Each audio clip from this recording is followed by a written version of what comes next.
But there's this undercurrent, I think, that a lot of people feel, a kind of quiet desperation.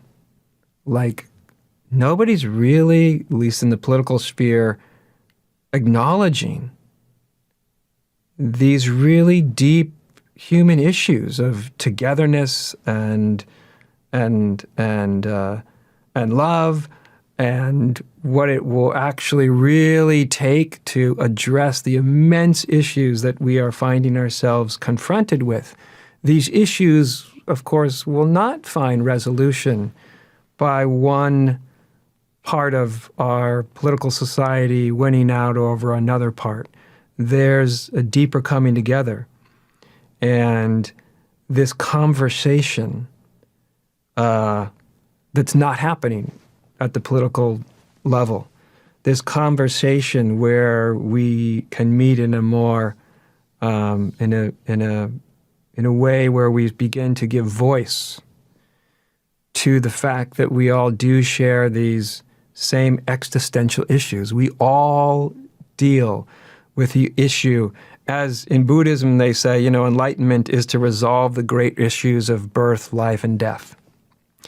Birth, life, and death transcend whatever our political or philosophical or religious persuasion may be. These are issues that every human being has, even human beings that don't think of themselves as spiritual at all. They're still dealing with these, profound issues. And they're being played out in each of us individually, and they're being played out in us sort of collectively, And so as a spiritual teacher, my own sort of paradoxical inclinations being one which is sort of very esoteric, one that feels sort of very resonant and comfortable in this more, in this deeply sort of introverted way of approaching our spiritual lives, in this way of approaching our own awakening, this deep inward looking into our own nature, which I think is, no matter what our spiritual inclination is, I think it has a deep importance that we can engage on that level. Otherwise, we're basically not engaging from a place that's deeply rooted in the core of our being. But simultaneously, I find myself as a spiritual teacher also very interested, and also in I hope, at least at some level, engaging in this other conversation, which is the conversation about bringing our own illumination, to whatever degree we've found that, our own heart, our own mind, into the broader conversation of our togetherness. The fact that whether we like it or not, we are going through all this together. And ultimately, we're going through it as one thing. This is, of course, the deeper inner revelation is to shows us the unity of all things, not just on an intellectual or philosophical basis, but actually experiential. So we actually really, really see this. Now, these two dimensions have always been part, I think, of spirituality. I mean, obviously, whether it's Buddhism or Christianity or Hinduism or Judaism or whatever the spirituality approach has been, they tend to have an esoteric function that is being played out. And they also have a sort of cultural function of the hopefully wise moderation of human impulses. But I'm talking about something more profound than the wise moderation of human impulses, which is a lot of what religion sort of does. It gives you the do's and don'ts and the rights and the wrongs, and it defines for you, whether that's helpful or not, what good and wise or virtuous human behavior is. This has always been part of religion.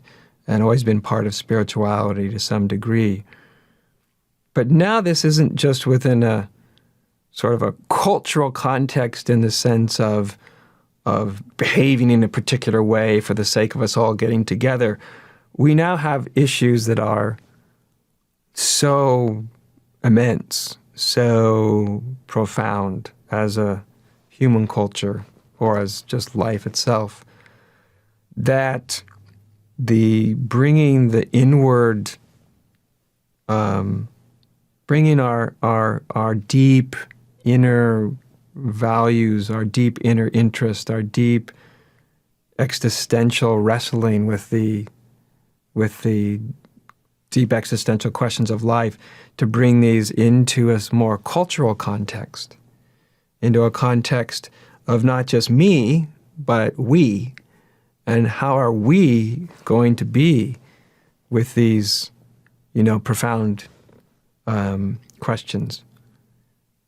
Because we're all in the midst of seeing and having it very much put in front of our face, the tremendous consequence of when human beings start to feel that their sense of meaning and purpose is threatened. This proliferation of terrorism has many, many causes, many roots and many, many causes. There's not one cause that it's there. There's many causes, some cultural, political, economic. I think there's many causes that are going on. But one of those causes is in this world of quick change and evolution, it's very easy to start to feel left out.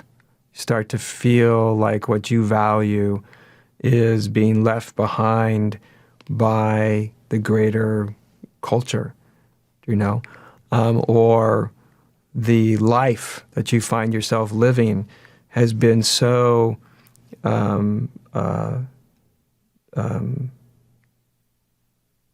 that just the basic sense of human dignity has been so torn apart by poverty, by oppression, by many other forces, that these existential issues within us all start to take on some really quite unfortunate forms.